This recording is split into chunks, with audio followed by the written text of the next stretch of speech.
Welcome to self-discoverywisdom.com, formerly known as Self-Discovery Media. On these podcasts, you're going to hear people who speak from the heart. They've taken the journey in life. Many things have happened to them, but they've changed it to happening for them. And in their strength, their courage, they've discovered their abilities and their wisdom, and they are now sharing it here with you. Do enjoy each show. We bring it to you with love and knowing that it's going to help you on your journey of life. Good morning, good afternoon, and good evening, everybody. Welcome back to another edition of Sarah's View of Life, right here on selfdiscoverywisdom.com. I'm your host, Sarah Troy. Rich or poor wealth? Who is really abundant? When we look at people who are poor, we think that they lack. What they lack is money. Money perhaps to sustain themselves, money to give them a better quality of life, to afford life in itself. And when we look at the rich, we look at power and opulence. But who is really poor here? So you'll find in many, many countries of what is deemed to be poor by so many people living in mud huts or living so many people to one house, not having much, certainly not by the standards of North America, but they've seemed to be very enriched and very abundant in their joy of life, their gratitude, their entire illumination and look at life. When we look at the very, very rich people, I have found, especially through so many years of doing podcasts, that for most of the time, people become very, very paranoid over their money. How do they protect it? How do they make more? Who's out to steal it? Do they really like them or do they like their money? All of this type of thing kind of comes into play. And you kind of wonder who's poor and who's rich. There's an imbalance, that's for sure. We have a few people out there that are almost trillionaires, and they feel that with their money, they can buy anything and anyone. They've lost their moral compass. They have no understanding of what true enrichment and abundance is. It's all about more, and more power, more manipulation, and more greed, more opulence, which actually reveals a great deal about them. It shows so much that they are lacking in themselves. See, if you really feel enriched and abundant in heart, soul, mind, body, and spirit, it's got nothing to do with money. It's got to do with the currency of love, of kindness, of caring, of understanding. When you're very, very, very rich and money has become your dictator, money has become your power, your driving force, it reveals that you're a very empty soul, a lost child, somebody trying to be something, not knowing what to do with their money or how to seed and water other opportunities for other people, but just the need and the drive to make more and more and more so you can have power and manipulation over other people because you have no control over yourself. You want to have control over others. We're seeing this so evident at the present moment, especially in North America. We're seeing it so prevalent in the way that politicians can be bought. We're seeing things like ethics and decency being completely thrown out. Empathy and compassion, what's that? Money is the driving force. Now, I've had many a debate with people about money. And I know we need money. And believe me, I've lived without it for quite a long time. I know the struggles, they're there every single month. But at the same time, I've also known people who are driven by that money, who are dictated by that money, who are afraid of the perception of people because of that money. All the money goes to their head and they have lost all sense of control themselves. And I've also met people who will be on the poverty line. I'm on the poverty line. And the struggle to make ends meet, the struggle to afford one's health, the struggle to put the roof over your head. Yes, the struggles are there and they're real. But so is the gratification for the few pleasures that you have in life. The gratification for the food on your table, for the roof over your head, for the family and the loved ones, for feeling you've put in a hard day's work and you really feel you've contributed, for how people who have nothing are the first ones to give something away. We've seen this in experiments. There was an incredible experiment that I saw some years ago where they put a mother and child out with a sign saying, please help us, we need food, we need shelter. And hardly anybody put any money in. Then they flipped the sign over and put a young man there and said, need money for drugs. And people put money in. I don't quite know where the rationale is for that. But is it looking at people who are vulnerable, who are down and out, who are the homeless, who are the people of poverty? Is it a fear that's installed in us that, God forbid, we should be one of them? God forbid that if I know their story, I may have compassion.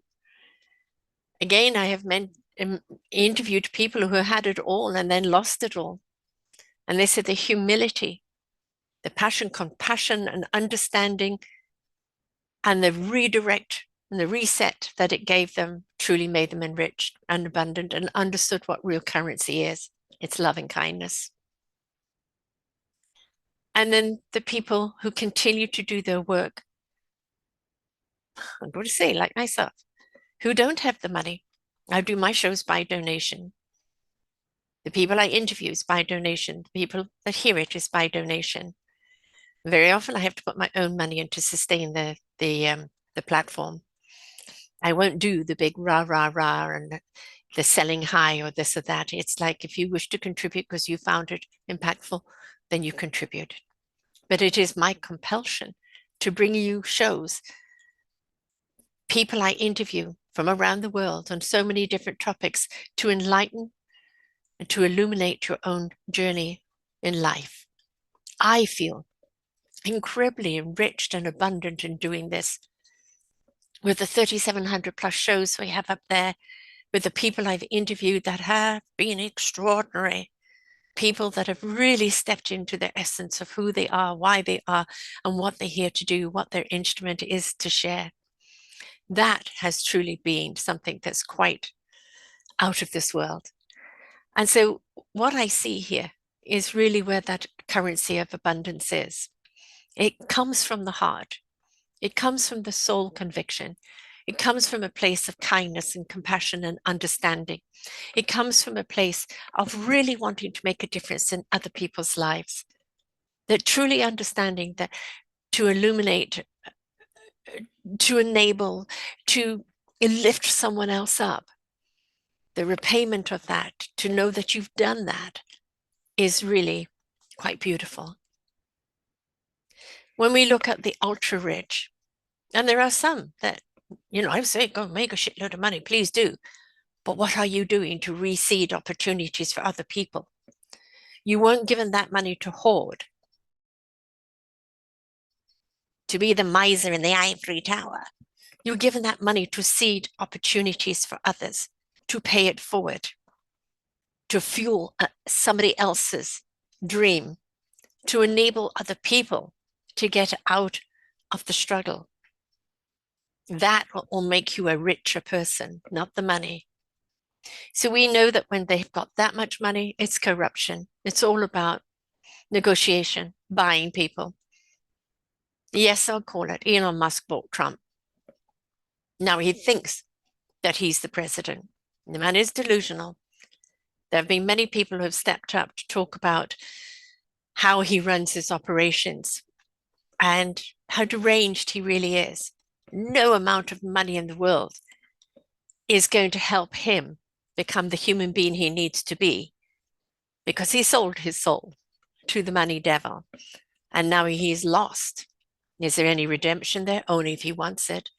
But they get so far gone to the other side. They're consumed by the power, by the riches, by the manipulation, by the illusion they're in control, that they don't realize how out of control they really are. Then you have the people that will give the shirt off their backs. And they're there to help other people because it's the right thing to do. It's not just right for the praise, it's right because how can you walk by and see that suffering? How can you turn a blind eye to it? You have no idea what you do that can enable someone. It could be something so small, but yet be so big. That's what it's about. Every single drop of kindness can create the sea of ocean. When we look at money as being our identity, then we've lost our way. When we look at everything we do as being a transaction, then we've lost our way. When we look at money to be used in a manipulation, we've lost our way. When we look at our money to do evil, we have totally lost our way. We see this with cartel. We see this with other governments. We see this with tyrants. The hoarding of the money to give them the power so they can manipulate other people into doing what they want them to do. But what they underestimate is this. You may have the money. You may be threatening. You may lash out at us. But when hearts come together, people with not so much money, people who will stand up and stand with and stand for something that is empowering to all, inclusion, stands up for the repressed, stands up for the damned, stands up for the poor, stands up for the sick, stands up for those that are treated badly. And the more we stand up together as one voice, one force, we become the David to the Goliaths. They do not stand a chance, even if they turn violent against us. They do not stand a chance against the wave of so many hearts coming together. They cannot ride this wave when there's so many people that have come together with love in their hearts, with fighting for their fellow man, fighting for the world, the planet, fighting for animal kingdom, fighting for the rights of equality. And when we come together as mass, no matter what you throw at us, in your panic, in your fear, you cannot stop us, because the more and more and more of us that stand up with our voice, with our action, with our unity, the more enriched and abundant we become. Nothing to do with money. The power of those hearts coming together is a chorus, is an orchestra that is magnified to such an extent it drowns the little rich man out. You see, they underestimate compassion. They underestimate community. They underestimate caring and kindness and love. They underestimate unity. And they think, because they're so far out in la la land, that all they have to do is throw money at people and they've got them, they own them. Now, yes, there are many people who have succumbed to that after desperation or fear or greed, the need to be powerful themselves. They manipulate and they don't care who pays the price. Ultimate narcissism.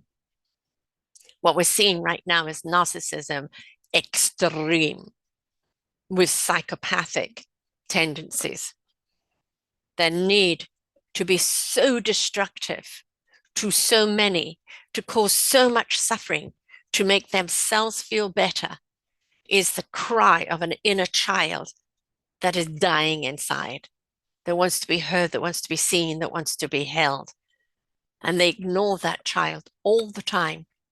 And they lash out at everyone else. I want you to hurt like I hurt. And I've got the money to make it so. When people have too much money and they think that they can then buy anyone, anywhere, they are delusional. because ultimately, I guarantee they will become poor financially. They'll become bankrupt in their soul and their heart. Their spirit will wither away and they'll become lost in their paranoia. I don't see any enrichment and abundance there, do you? But take a heart that cares.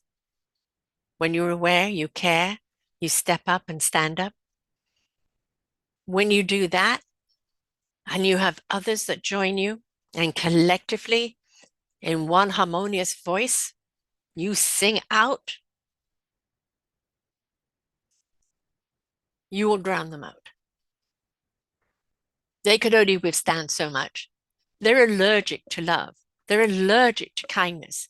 They're allergic to compassion because it's everything their soul is crying out for and everything they are denying.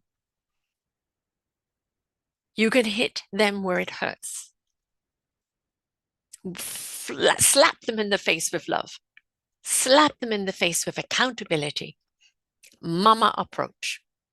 Now listen here, sonny boy, I ain't gonna put up with that. Because each one of them has that mama inside of them, that disapproval of the father's disapproval that's making them want more and more to prove themselves. Look at me, I'm rich. Look at me, I'm powerful. I made it. But that's not your enrichment. How you treat other people is where your richness is. How you care for other people is truly what you're worth. How you see those opportunities and you enable other people to stand up on their own 2 feet. That is real abundance. And if you can't do that, you're simply poor. So I know an awful lot of people that are on the poverty line, that the enrichment of their heart and soul is so strong, they are abundant. But can we make their suffering and their struggle every single month a little better? Can we take the people that are on the street? And right now, I'm looking at a foot of snow outside my door. Where are they? Hovering in some doorway, freezing cold, because there's no housing for them? Why have we allowed this to happen in a world with so much money and so much power? What does it say about the countries that we're in that you can allow these people to be the forgotten people? Just leave them out in the cold. Why other people take the handout? I'm all right, mate. As long as I'm warm and cozy, who cares about anyone else? Until we look at that attitude and change it, we will be a poor nation. Poor nations. Canada's in a fight with America right now because America has imposed unreasonable tariffs. You have one man along with his billionaire cronies that are deciding to do what they want to do in order to benefit them, to increase the power. It's a cry for help. It's a cry for the fact that they are so lacking. It's a cry that they're so inadequate in themselves. I don't care how much money or power they think they have. They have nothing on the person who has nothing that still lives in kindness and caring. They are bankrupt in their heart and soul. Compassion couldn't ever even cross their lips. There is no substance to them whatsoever that money can't buy. They are empty souls. Give me the soul of an honest person who works hard for their living, who supports their family, that steps up in the community, despite the fact they're struggling themselves. Then you show me a rich society. But as I said, we can help these people. We need to redirect that money and support other people. Now, as Bernie Sanders has been saying for God knows how many years, tax the rich. The money alone that you would get from Musk alone on his taxation would feed and clothe and house just about everyone in America. It's disproportionate. We've seen over and over again people win the lottery. Maybe hardworking people that just want to earn a little to survive and make themselves feel better. And suddenly they win a lot. Now they look at, are people friends with them because they want the money? Do people love them, or is it the money? How do I keep this money safe? Everybody coming out of the woodwork trying to grab something from them. You become paranoid over the money. They spend money on fast cars and trips and this and that. And the next thing you know, they're bankrupt. They had a taste of riches. And because they were not mindful of it, because they didn't seed it properly, it evaporated. And now the people that loved and adored them while they were rich are suddenly gone. And they're back being poor, but it's harder this time because you've known what being rich is like. You didn't manage the money properly. See, I always believe in the 10%, no matter what you've got, give 10% away if you can. If you're trying to make ends meet and bills met every single month, then that's very hard to do. But if you are making something enough that you can take 10% and seed it back in so that it can grow or that it can help somebody else, then do so. If we taxed the rich 10%, look at how much money we would make for schools, for road structures, for everything else. We would do so much. But we have to change the ways. So you look at all these rich people and you think, oh, they're powerful and they're intelligent. Look how they got there. They made so much money. Then look at what they're doing with their money. Are they sharing it with you? Are they seeding opportunities? Did any one of those rich people put money towards the Palisades in LA? Are those rich people helping the people of that flight that went down? Are they doing anything with that? Now, you've got some rich people that do, they give so much away. And we've seen evidence of so many stars and other people give 1 million, give 2 million, give more to the regrowth of the Palisades and the people that are completely have lost everything. Now, look at Manhattan and double that, and that's how many homes, businesses, schools, you name it, has gone, eradicated. Where do those people go in the meantime? How do they rebuild? How do we help them get through the loss of everything? I've had a fire in my home. I was fortunate. They got to it before it destroyed too much. I was lucky, very lucky. They didn't stand a chance. It was a fire inferno, and it just consumed like a rich man taking what he wants, consumed. So I want you to look at poor and rich in a different light. Just because somebody's rich, does that make them enriched? Just because someone's poor, does that mean they have lacking? We need more balance where the people that are struggling are able to make more, that are supported more medically. I mean, there's no way in so-called first world countries that people should be paying for Medicaid, that they should be paying so much for drugs. There is no way that industries like pharmaceutical should be gouging people where they choose life or death food or medicine, but ultimately all of it will kill them. There's so much wrong with the system because it's all based on money, money, money, money, money, money, money, money, money. As I said in cabaret, money makes the world go round, the world go round. Yeah, it does. But it has to be money that creates opportunity, that is shared out evenly, and that isn't a monopoly. Now we need to see some of that money from those rich people shared.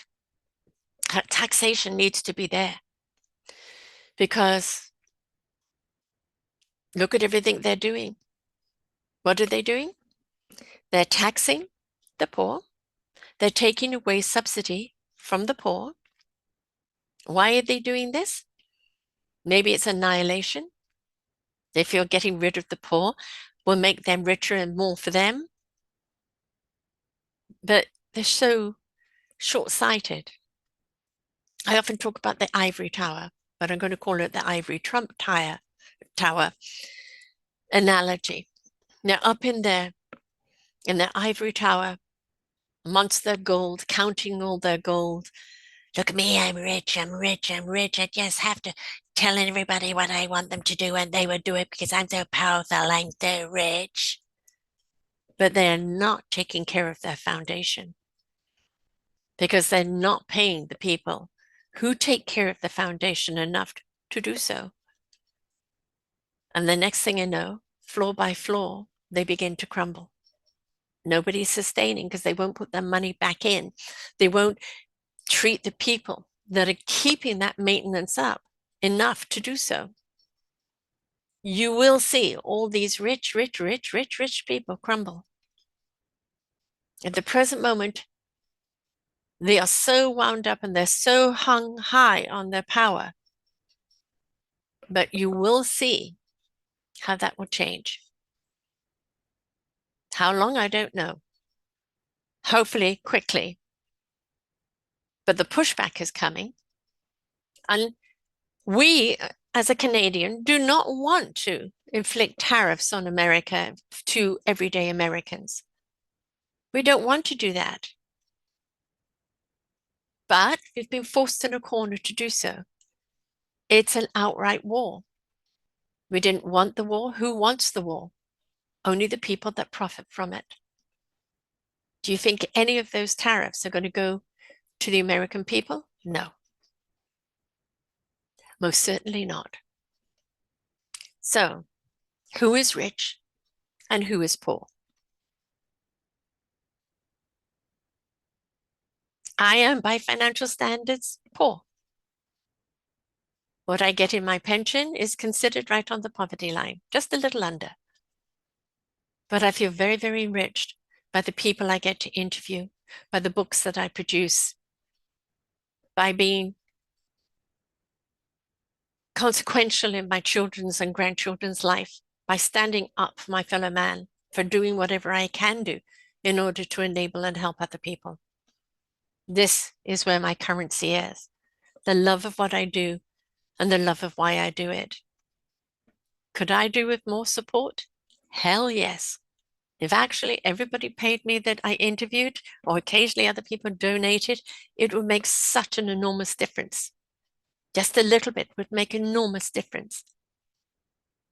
But I don't beg, I request. People must do things from free will or not at all. So,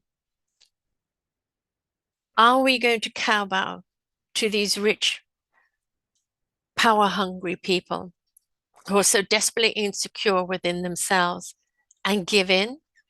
Or are we going to stand up and walk away and go, no, I'm not going to take this abuse? Walk away and go, I'm going to stand with love, compassion, and kindness. I'm going to stand up against you. David may have had a little slingshot.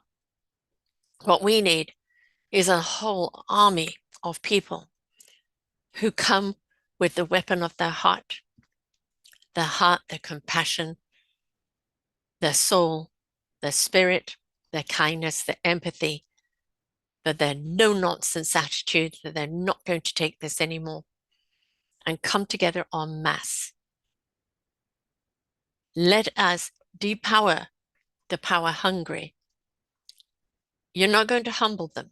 They're too far gone. They don't even know humility or humanity or anything. It's all about them. But we can stop them from railroading. And in the meantime, we can turn to the people who are the real contributors, the people that give of themselves, the people that step up to help a fellow man, the people that stand up to save our planet, to save our animal world, our children, the people that stand up for the equality and stand up for the repressed. Those are the abundant ones. Let's stand with them. Let's make a chorus. Let's make an orchestra. Let's make a movement with them. We will not go down like a bunch of skittles to a few opulent oligarchs because they're rich and feel they can buy anybody, and because they feel they need to get richer to empower their sad, weak little souls, an inner child. We all have an inner child that speaks to us. We all have been wounded at some point in our childhood. We have to listen to that inner child, hug and nurture that inner child so that it's there strong for us, allowing us to be enriched and abundant within our own essence and own being. We cannot place blame on everyone else for who and what we are. Stuff happened to you.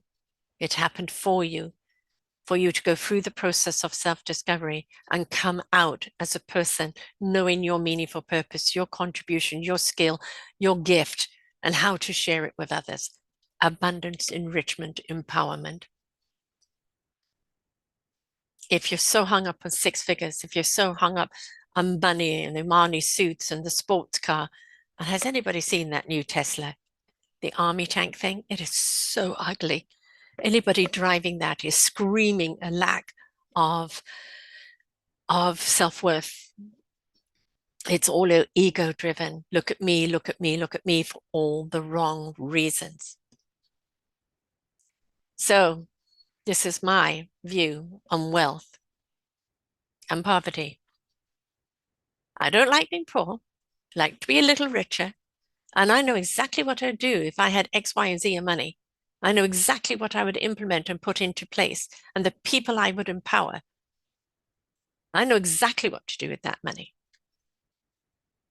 But we know they're not going to do any of that. So how about we all come together? Call it the Netflix syndrome. Everybody puts in so many dollars and everybody does that. And suddenly you've got an abundance of dollars. Now, how do we put it to work? How do we feed people who are hungry, house people who are roofless, support people who are sick, help people find their dream, live their dream and bring their dream to fruition, support the people that are on the front lines, step into our own self-empowerment, because that is the enriched, abundant community with which they don't have power over. So have a look at the people around you. How many are governed so much by the self-importance? Got to have the fast car, got to have the latest this, everything bragging about how many people they know and how rich they are. And then really have a good look at them, because their inner child is peeping through. And then you've got people who are just shitload rich and they don't give a damn. So that's it for this week, folks. Poverty and wealth. Who's rich? Who's poor? I'll see you next time. Bye for now. We hope that you enjoyed the show. There are so many more for you here on selfdiscoverywisdom.com.